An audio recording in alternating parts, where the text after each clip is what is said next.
I could I could get it over with. Okay. So let's start with your intro, and I'm going to do a 5 minute timer on the intro. Go ahead. Wait, am I supposed to time myself or? No, I'm just timing you so we get a general idea of how long it takes you to do it. Okay. Yeah. Well, welcome everybody to this empathy circle. The general purpose of the empathy circle is to uh, learn how to listen to people in our society better.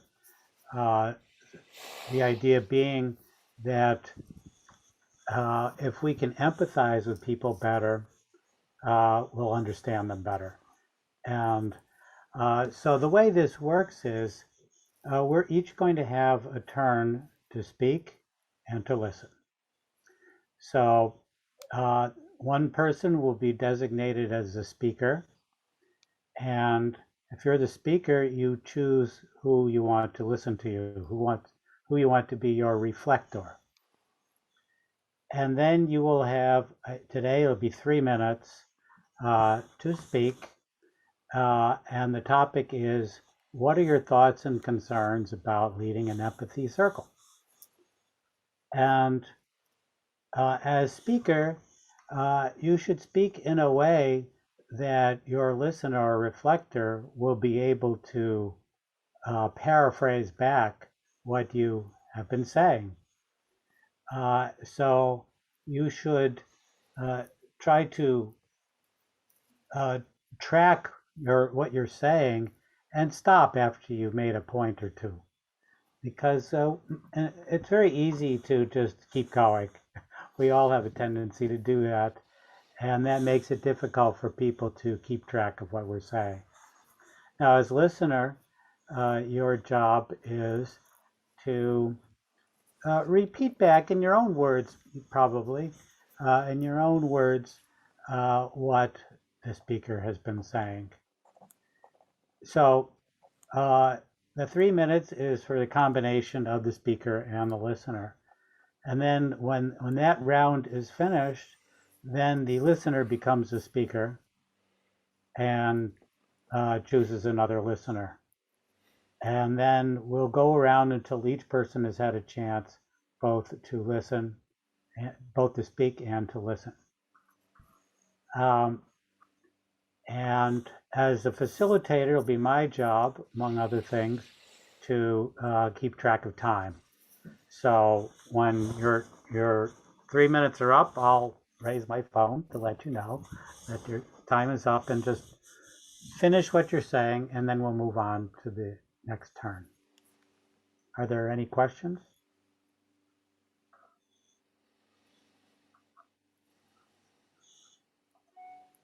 Okay, it's really Who's a gonna go simple. first?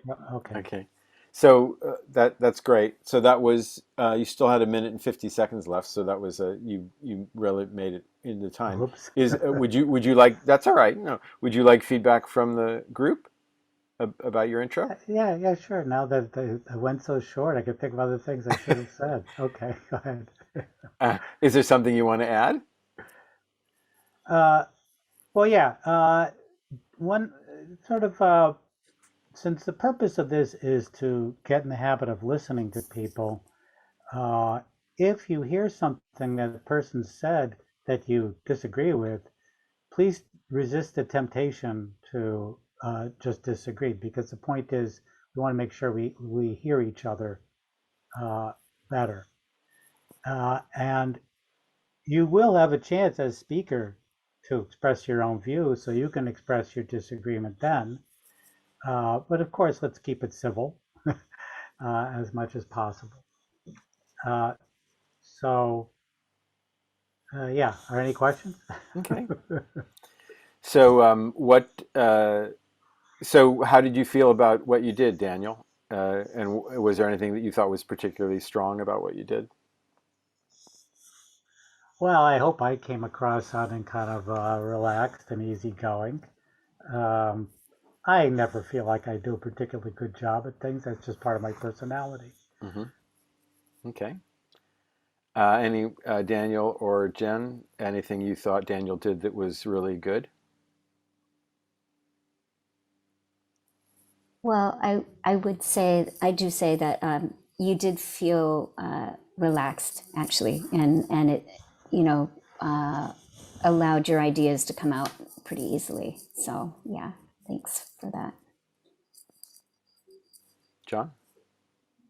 Yeah, I'd say that the relaxed tone is important. It's at like a nice level base for like how the meeting's going to go. Like it's really not that intimidating. I don't need to worry about, we'll figure it out. And I also like to use the word reflector. I think that's a good way to just like to partner with listener. Like you're not just listening and hearing. You're going to be charged with reflecting back. So that's a good word to use, I think.